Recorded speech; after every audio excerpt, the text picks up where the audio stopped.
Good morning, ladies and gentlemen. Welcome back to another episode here on European Confessions.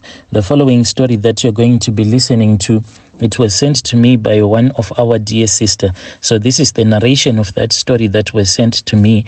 The narration reads like this. Hello, my brother. How are you? Can you please post my own story as hidden identity? My brother, I am a woman who is from Zim. I am currently asking for assistance if there is anyone who can assist me so that I can be washed with some holy prayers, because I think that there is something that is happening to me. So usually I have a dream, and in this dream I always see this other man. So this man, when he comes to me when I'll be fast asleep, he will then start to have sexual intercourse with me. But the way that we start to have sexual intercourse, it is very funny, because when I look at this man, his private part, it will be like the private part of a woman, yet he will be having intercourse with me using the private part of a man, but he will be holding this private part in his hand. So for me to have all of these dreams that I am now having, what happened is that when I came here to South Africa, that was when I struggled a lot. So I started to go around trying to find a job. I wanted to work as a maid.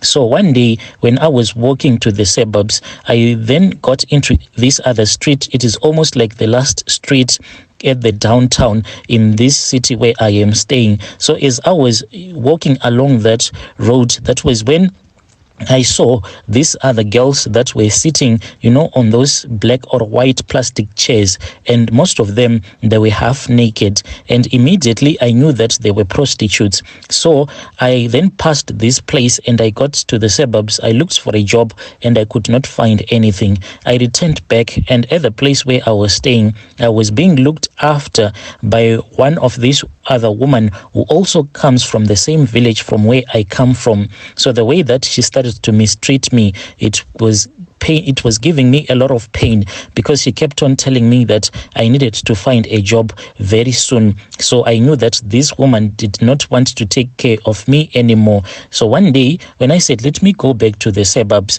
then I spoke with one of the women whom I had seen. She was sitting on a plastic chair. She was a prostitute, and I spoke with her, and she told me that this thing of being a prostitute, it was good business, because instead of working, then you can just work a little bit, then the rest of the day you will be resting, just to sleep with a few men, then you will be okay for the rest of the day, and you will be chasing your own target depending with how strong you are when it comes to sleeping with men. So that is how I became a prostitute. I stayed with this lady in her room for only about 3 days. I had already managed to raise money so that I can rent my own room. She gave me some blankets. Some few women, they gave me some plates and pots.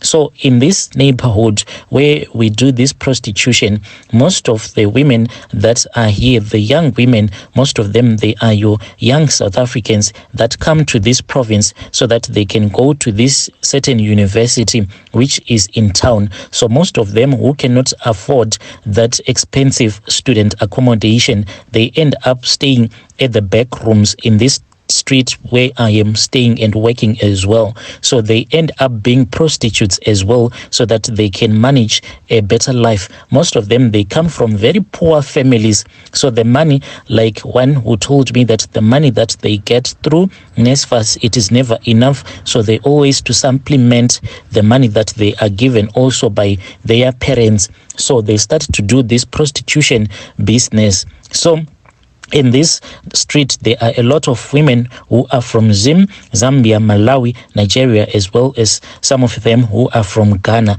So usually what we do is that you take your plastic chair, then you go outside like in the street, but you'll be sitting right next to the juror of the place where you have your own room. This is the rules that we have given each other. You just sit close to your own juror hole, like on top of your plastic chair. So some of them who are not even ashamed. They'll be like half naked, or just wearing a very short skirt whereby one can see the private parts. But some of us who are a little bit ashamed of the thing that we do, we have these very long jackets. So you take like your long jacket that can reach your feet, then underneath you won't be wearing anything. Then when a car is passing by, what you do is that you open the button of that long jacket so as to reveal your boobs and your private part to the men that will be passing through. Most of our clients, they are like your lonely rich men that just want to have a nice time, or those guys that work in the construction company. Those are the guys that come to purchase our services. So there was this other day when it was like a dry day. So when it is like a dry day, when there are not a lot of customers, most of these young students, they don't want to go out of their rooms because they'll be scared of the police. Because usually what the police do is that they come, then they will collect us, like they lock you in the police vans. If they see that no one saw them collecting you, what they do is that then they drive with you maybe to a bushy area. If it is 2 police officers, then they will say, we can't go with you to the police station, just give us something. And when they say give us something, they mean that they want to have intercourse with you. And most of them, they do not want to use your condoms. They just want to give you life like that. So most of these girls, they do not want to be taken advantage of. But as for me on that day, I was chasing my own target. So I then said, let me go to work. Even if the police come, I don't care anymore. So it was me and 2 South African girls who are students who stay in the same street, and this other woman who is a Nigerian. So I think that maybe it was her own God who told her to go and rest, because after she had said that she had a severe headache, when she said that she wanted to go and rest, that was when we found this man who ended up doing all of these things to us. This woman, she got up from her chair, she walked back inside, and she said, let me sleep a little bit, I'll come back because I have a terrible headache. And then she went inside the yard. So it was me and those 2 young South Africans. Then we started to sell our bodies, but no customer was coming. Then they came this other very beautiful car. And from the look of that car, you could tell that this man is really wealthy. It is just that I do not know the name of that car. So the man then came and he stopped his car and he opened the window and he pointed at me. So I ran to his car and I started to seduce him, and he said that he is attracted to mature women like me. So I immediately got into his car at the back of the seat. Then we started to negotiate about the prices. He then got on the call and he started speaking with someone. In the meantime, he was looking at those 2 young South African women that I had left behind. He then said that he also wanted them. Then they came running to the car as well, and he said that he wanted to take us to a hotel, but there will be one of his friends that will be waiting for us, because they wanted to have a 5-some whereby it will be 2 men against 3 women. So for a good price, we said it is okay. He then started to drive his car. But when we were about to approach this hotel, he said, no, let us go to my place. It is much safer there. He then drove his car and we were headed for the estates. And this was like the first time being in that estate. There was a little bit of a problem at the gate until we were allowed, since we were with him. Then we got to his house. In this estate, only like the rich, they stay in that estate. So at his place, it was a double-storied. It was like a very big house. And when we got indoors, he told us that we had to go and wait for him upstairs, and we had to strip ourselves naked waiting for him. And then one of the girl asked him where was his friend, and he said, you will come, just go upstairs. So we then went upstairs. He had told us that when we were upstairs, we should look properly, because there will be a door to a room that will be opened up. That was the room that we were supposed to get into, and we were not supposed to touch anything or to sit on any bed. We were just supposed to wait for him whilst we were naked. We then went upstairs. To our surprise, my brother, the door that was opened, it was painted yellow. And this was like the first time ever in my life to see a door that was painted yellow. I usually know that most of the doors, they are brown naturally, or some of them, they are just painted so that the brown can be good. But a yellow door, this was the first time. When we got indoors, even the room, it was painted yellow, and there were 2 beds. Later on, one of the girl then told us that when we were fast asleep, she then went to that second bed and she found out that this bed, you know what they had done? It's like they had built a bed, and this was very strange because this man, he was very rich. Why would he hire some builders so that they can actually build a bed and plaster that bed so that it looked more like a tomb, like a grave? This was really strange. So I thought that it was a bed because there were very beautiful blankets on top of that thing. But later on, I was told by one of these girls that this is what she had done when we were fast asleep. The man then came. When he came, he first slept on that bed, the one that didn't have a mattress, like that grave. He slept on top of that, and he told us that we were supposed to go and sleep on top of the other bed. So we went and we waited for him. After he was done, he came and he slept on top of the bed, and he said that we were supposed to touch him. So one was busy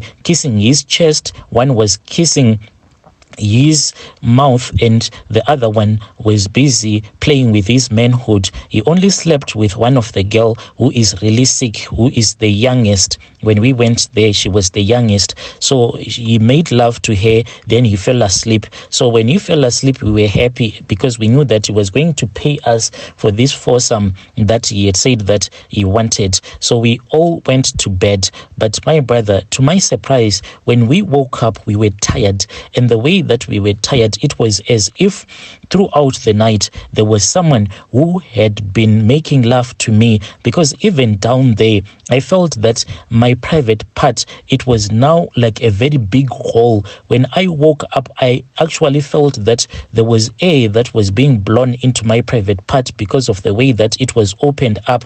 It was as if someone who had a manhood that was as big as a cucumber had made love to me. Someone that had a manhood that was as big as a sweet potato, he had made love to me throughout the night.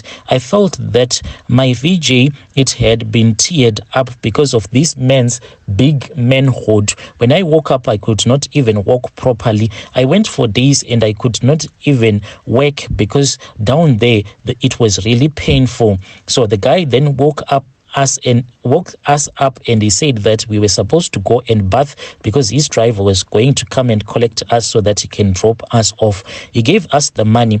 From the money that he gave us, my brother, I never did anything, because as for these 2 South African girls, they went and they bought some clothes, a lot of expensive clothes. It was just a few expensive clothes and the money was finished. As for me back home, my mom had told me that in our village there was this other woman who was selling her cow because she had been facing some challenges. So I sent, it was 6,500 rands that I sent back home so that at least I can buy a cow. But this cow, it just died, my brother, after it had been brought to our compound, and it just died. So the money, it was like the money that this blesser gave me, it was just flushed down the toilet. I did not do anything meaningful with this money. So the problems that started to happen was that this other young woman, she then told us that when we were fast asleep, she got up from the bed, then she started to look for something to steal.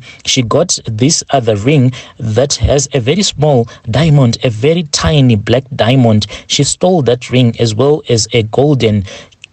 She stole that diamond ring as well as a golden neck chain, and she sold them off. That was when the problem started. The other girl, that young one who made love to that blesser, she started to have this discharge. And the way that this discharge comes out of her private part, you know, like sour milk, this is what the discharge looks like. And when it comes out of her private part, it's like someone would have opened up a tap of water, because it comes out as if inside her body there is a tank that is full of this discharge. She can't even work anymore. Even going to school, it is proving to be very difficult because this discharge, it makes her to be very smelly, especially when she says that when she is booked by a client, when she goes out with a client, the moment that they start to make love, then this discharge that looks like sour milk, it will start to come out of her private part.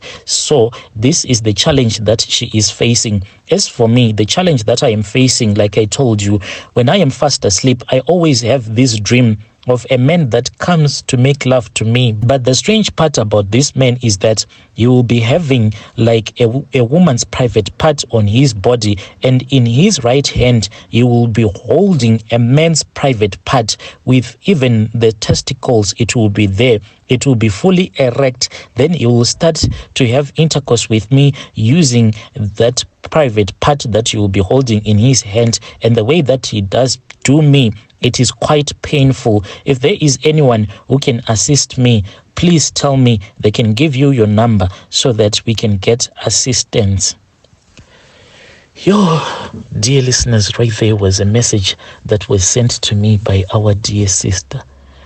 If you are in this business of selling your own body, if you have any stories that you want to share with us, please feel free to come to my inbox. Please feel free to come to my inbox and share with us your own story. Strange things do happen in this world. Just imagine a rich man has 2 beds. Who does that? Have you ever had someone who hires like a bricklayer, then they come, then they build a bed and they do a plastering and then they paint that bed yellow? Maybe there is someone who was buried in that bedroom. Strange things do happen in this world. Hey.